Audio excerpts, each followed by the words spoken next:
Hello, welcome back to Movie Husbands. Today, Jeff and I are going to be reviewing Emerald Fennell's directorial debut, Promising Young Woman. It stars Carey Mulligan and Burnham. So, Promising Young Woman stars Carey Mulligan as the character of Cassie. She kind of has this unspeakable event that happens in her past, and she's kind of on a path of retribution for it. And so, Jeffrey, what do you think of Promising Young Woman? I'm really glad that you were so vague about the plot because I think that this is a movie that has some fun surprises, and I think the less you know about it going in, the better. We will have a portion of the video at the end that is going to be about spoilers, but we're going to keep it non-spoiler for now. So I thought Promising Young Woman was really effective. I think the thing that I most appreciated about it is the film is almost like if Tarantino made like a Me Too revenge story. It walks this high rope of being like bright and colorful and kind of funny and not taking it looks like it's not taking itself too seriously from all the aesthetics, but it's dealing with really serious subject matter.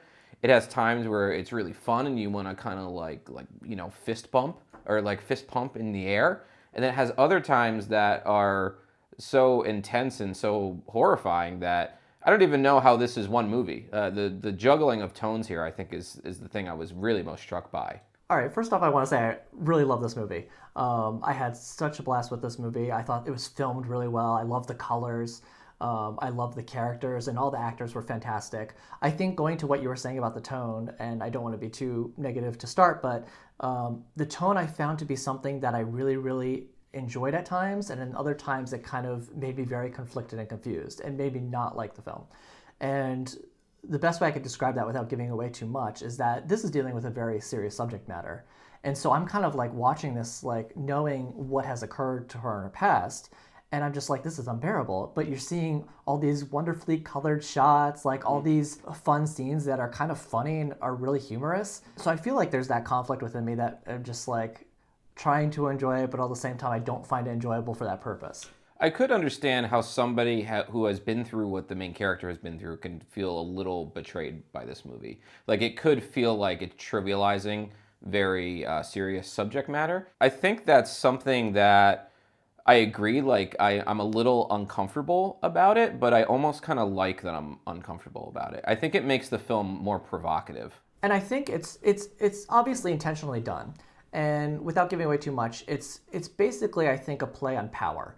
And it's that her power was kind of taken away from her in her past. And I see this as a very conscious decision by Emerald Fennell to take that power back and kind of own it and have control once again. I do think it helps with this kind of ironic tone that it has, that it almost tricks you, because there are moments in this movie that are so intense and so suspenseful, and at the same time, it's kind of keeping this lighter tone. It has really bright colors. It has fun pop music. Yeah, so there's a bunch of scenes in this movie that take place in like a coffee shop, and this is kind of where all those kind of most colorful, funny scenes occur. Laverne Cox is this movie, and she is just fantastic. She's definitely she breaks that ice with the comedy so well, and those kind of scenes are really kind of, I see them as very much its own kind of separate entity within this movie. Yeah, and actually kind of branching off the Laverne Cox thing, there are a lot of great actors in this movie who show up for bit parts. Connie Britton is in this, and maybe my favorite scene in the movie. Alison Brie is in a couple scenes. You mentioned Burnham, he's in it a bit more. But a lot of people show up for just these great scenes that have escalating tension. I loved kind of like the horror elements. I mean, this is not a horror film, but there's all these kind of filmmaking techniques, kind of like wide shots. The character will take up like a lower third. I like to compare it to Dear White People, how that show is shot. It's very similar in style to that. All these techniques kind of just lend itself well to building this tension in all these scenes. I think that's probably what's most impressive to me about it, is that, as we were saying before, this movie juggles a lot of tones. So at a time, it has to be a really effective comedy. It needs to be an effective thriller. It needs to be an effective horror film. And it's not a horror film, but it has these elements that kind of feel like a horror film. And the filmmaking style is fluid through all of that. It's changing subtly so that it could be funny, it could be horrifying, it could be thrilling. And to see her pull it off from scene to scene, I think is probably just so impressive to me, or it's so impressive to me. I think Carey Mulligan is really great in this movie too. Her performance is sometimes it's subtle, sometimes it's powerful, sometimes it's like a sledgehammer. I think she has to do a lot of things at once and really show all of this different range as an actress, and she really pulls it off. Also, we'll talk about this more in the spoiler section, but great use of Bo Burnham in this movie for reasons that we'll talk about. Yeah, Bo Burnham is such a. What I find about him to be so great in this role is that he's such a likable character. Yeah, it's to great effect, I think. And going back to Carey Mulligan, she just has these wonderful moments of just like so subtle silence. I love to call it like this death stare that she has in her eyes. She has to convey so much in those moments. And actors that can do that, oh gosh, I appreciate it so much. They just do such a great job of it, and she killed it. Yeah. I have to say that the intense scenes in this movie had such a level of suspense that I've rarely seen in movies this year. That just it felt so good to me to be watching something like that. Oh yeah, like in particular, like that scene that happens at college. Yeah, with Connie Britton. Yes, yeah, that's my favorite scene in the movie. That was fantastic. Do you want to go to grades, and then we'll go to spoiler section after that? Yeah, I'm ready to go to grades, and so I give this movie a B+. I really enjoyed this movie. I think I had some problems with the tonal shifts, the end, which we'll definitely get into more with the spoilers. Mm-hmm. I feel very conflicted about the end. But all in all, the acting was fantastic. I loved the way it was shot. I loved how colorful it was. I loved the way it took such a serious subject matter and, like I was saying earlier, kind of took the power away from the powerless and gave it back. It's kind of like reclaiming a word or reclaiming a bad event that happened to you in your past. So I really liked seeing that. I don't think I've seen that in a film in quite a while. Yeah, so I'm going to give this film an A-. I think that it's just really effective. My only hang-up on the film is actually nothing to do with critically evaluating it. My only concern is putting a movie like this out there that's so provocative that people that identify with things that happen in this movie, I'm concerned how it would make them feel. But ultimately, I do think that art is there to provoke people and is there to push limits. I think this movie has a lot of trigger warnings, but I really appreciate how it just really went for broke, and I'm always a big fan of that. So this is your final warning. We are about to start spoiler talk. So 1, 2, 3 spoilers. I'm gonna put up like the little thing there. Yeah. Where do you want to begin? All right. So if you've seen this movie, you know that this movie weaponizes Bo Burnham perfectly because I was so sad. because we see Bo Burnham as the likable, nice guy that he is in real life, and he's playing Bo Burnham, and then we find out that he's just as complicit in this system of female oppression as everybody else is. And the movie really lulls you into it because, as you said, it goes into this middle section where you're like, oh, they're falling in love. This is great. He's not like those other guys. And unfortunately, he is just like those other guys, or he's at least very close to them.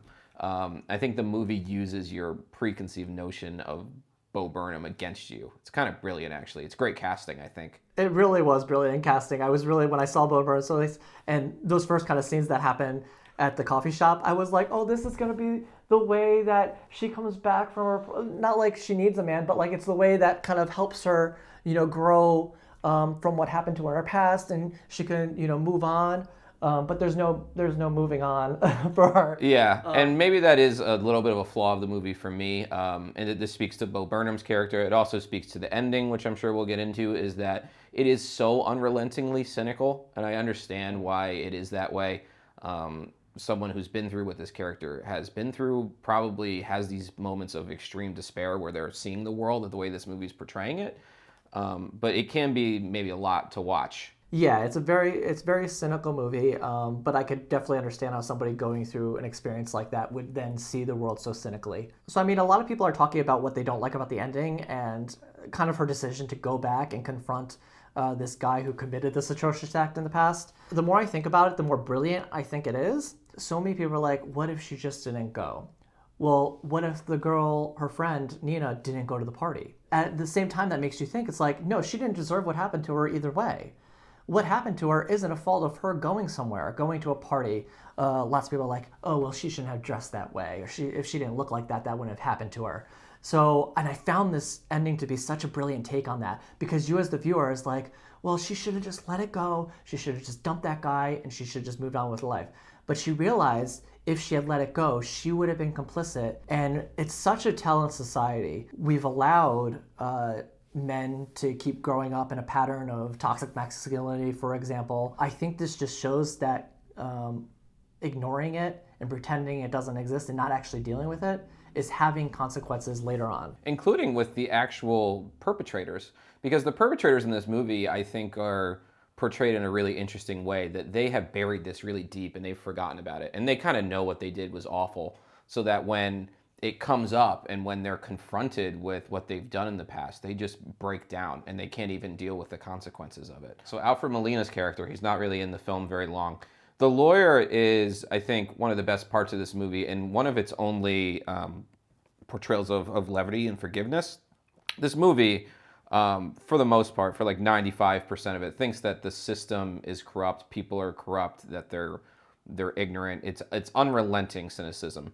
But the lawyer is so consumed with his guilt and so consumed with the wrongdoing that he did in the part that he was in the system of this complicity, that he's seeking forgiveness. And she actually does forgive him in a way, or at the very least, she shows him an understanding that she doesn't show other people. And I love how the lawyer fits into the end. The lawyer ends up being pretty crucial to the ending, which I think is great. I also think that from a thematic sense, it does show how people are capable of changing if they can just simply come to terms with what they did. And that's kind of like, she does allude to that at one point. She's like, how easy it was to just say that, to just say, I'm sorry and I was wrong. Mm-hmm. Like, that's all it took. And any one of those men could have done the same thing and could have owned up to what they did and shown repentance for how they acted in their past. And that is definitely kind of, I think, one of the revolving themes of this movie is just a man's inability to apologize. Yeah, I keep thinking more about this movie and how it takes individual scenes and tries to undo these kind of platitudes that you hear about sexual assault. Like, for instance, the character of Connie Britton, the dean of the school, she feels completely different about this situation, thinking that her daughter is in it. Whereas she was so callous, she just threw it off to the side when it was happening to somebody else. And you could see that kind of thing happening on the news, where you see somebody treat their daughter one way with this kind of like precious innocence, but whenever they hear about something that happened to somebody else's daughter that they may not know, they say, well, what was she wearing? What was she doing? Why was she drunk? Etc. So it's really undoing, I think, all these platitudes, these things that we find people saying way too often. All right, so let's go back to the end where it's, people find it very controversial. I think one of the things people are finding controversial is the fact that she dies. And she does kind of do things prior to her death to aid in the arrests of the perpetrators. She sends text messages to go to Bo Burnham's characters. Mm-hmm. She sends the tape to the lawyer, and the lawyer is able to call the cops in the event that she doesn't come back. And I think just the fact that she dies is kind of sad, because she kind of was able to take that control back, and I thought that was very important. And then her life's taken away from her, and she I feel like at that point she could have moved on, but yeah, it is kind of a bummer, because when you're watching a revenge movie, like, you want her to get her revenge, and she does get her revenge. She just doesn't see it. I think it's interesting in another way, because the men who sexually assaulted her friend, even though there was evidence, they were never caught. They were never prosecuted for this in any significant way. So it kind of shows, too, that our society doesn't really care what happens to women unless they die. It took her dying for these people to finally be shown some sort of justice. I think it's an interesting point. I get why they made that decision. It's just a little bit of a bummer. All right, and that's it for our review of Promising Young Women. We hope you enjoyed this video, and we'll see you in the next one.